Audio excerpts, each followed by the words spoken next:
girls, how are you doing today? In the late summer of 2011, a number of demonstrators began to show up in the financial district of New York known as Wall Street. They came to protest corporate greed, and they called their movement Occupy Wall Street. Before long, their numbers began to grow, from dozens to scores, from scores to hundreds, and from hundreds to thousands.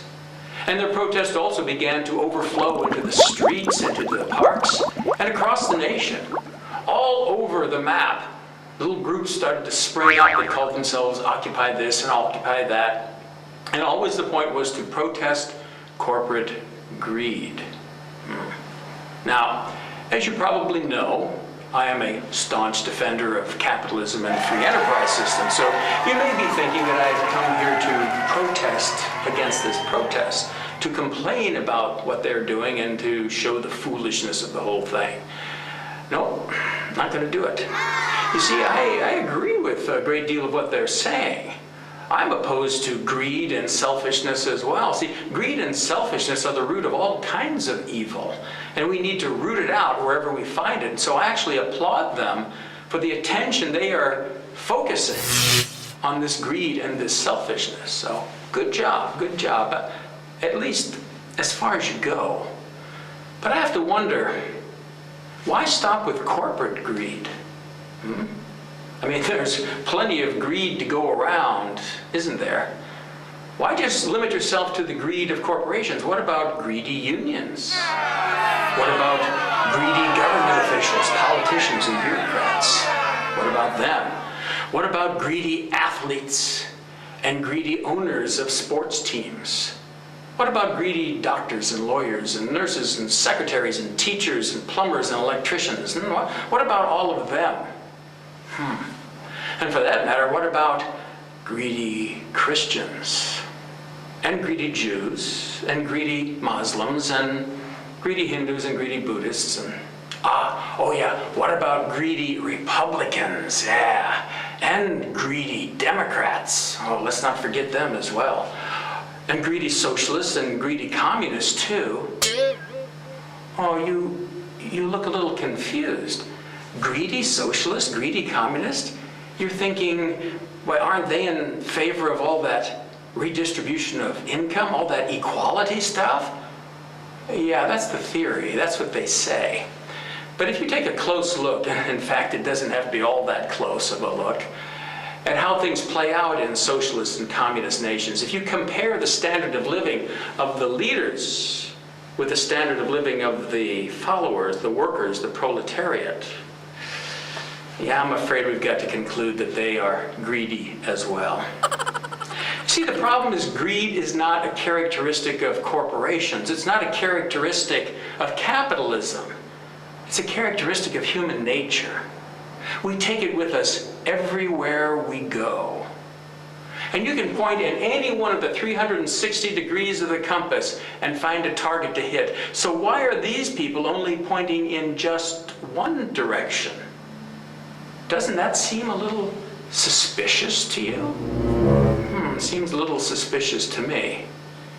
Why don't we target all the greed instead of just one tiny little slice of the pie?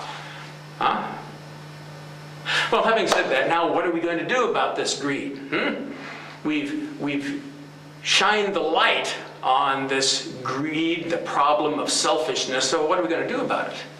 Well, since greed and selfishness is a characteristic of human nature, and since the more power we accumulate, the more likely we are to abuse others because of our greedy and selfish nature, it only makes sense that bigness tends to lead to badness. And therefore, one of the consequences of this protest should be to complain about bigness wherever we find it, because bigness tends to go awry, doesn't it? So let's not just protest against big corporations. Let's complain about big unions too. Let's complain about big government, big church organization, big, well, whatever it might be. Big tends to go bad. And so let's be careful about that. But you know what? That That doesn't solve the whole thing, does it? No. You see, it's basically just treating one of the symptoms, because even if we shrink things down into smaller and smaller boxes, we limit the amount of damage that can be done by this greed, but we haven't uprooted the greed and the selfishness itself, have we? I mean, if you really want to get radical, I mean really radical, then what we ought to aspire to do is to address that greedy, selfish core deep within the heart of us. Yeah, now that would be accomplishing something. You see, just making things smaller and complaining about the greed, that's a good start, but it's not a very good finish. What if we could change the nature of humankind? What if we could change people's hearts so they would be more compassionate and loving and kind and caring and giving and generous? Oh, now you're talking. Wouldn't that really be great? But how do you do that? That's a tough one. Wouldn't it be nice, in fact, wouldn't it be nice if we had, I don't know, like a guidebook or something that could lead us, that could show us the way to be more compassionate and caring, to give to others instead of being so selfish and so greedy? Oh, that would be great, huh?